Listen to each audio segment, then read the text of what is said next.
করছি সিলেটের MAG Osmani medical college হাসপাতালে। এটি হাসপাতালের মূল প্রাঙ্গণ বা মূল চত্বর, যেখানে আপনারা দেখতে পাচ্ছেন এখানেই কিন্তু হাঁটু পানি।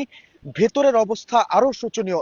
Sylhet MAG Osmani medical college হাসপাতালের ভেতর যেখানে রয়েছে সেখানেও কিন্তু হাঁটু পর্যন্ত পানি উঠে গিয়েছে, এবং টানা এই বৃষ্টিপাতে Sylhet MAG Osmani medical college হাসপাতালের প্রায় অধিকাংশ এলাকায় কিন্তু জলে নিমজ্জিত হয়ে গিয়েছে, এবং চরম অবস্থা সৃষ্টি হয়েছে এখানে। যত সময় গড়াচ্ছে ততই কিন্তু পানি বৃদ্ধি পাচ্ছে, এবং একই সাথে ব্যাহত হচ্ছে চিকিৎসা সেবা কার্যক্রম, ব্যাহত হচ্ছে Sylhet MAG Osmani medical college হাসপাতালের আহ পাঠদান কার্যক্রম বা শিক্ষা কার্যক্রম। এখানে সোনালী ব্যাংক পিএলসিরও একটি শাখা রয়েছে, সেটিতেও পানি উঠেছে, জলে নিমজ্জিত অবস্থায় রয়েছে। এবং যেহেতু টানা বৃষ্টিপাত অব্যাহত রয়েছে, তাই সময়ের সাথে সাথে Sylhet MAG Osmani medical college হাসপাতালের এই পানি বৃদ্ধি কিন্তু অব্যাহত থাকছে, এবং যত সময় গড়াচ্ছে ততই কিন্তু পানি বাড়ছে। এতে করে এখানে যারা চিকিৎসা নিচ্ছে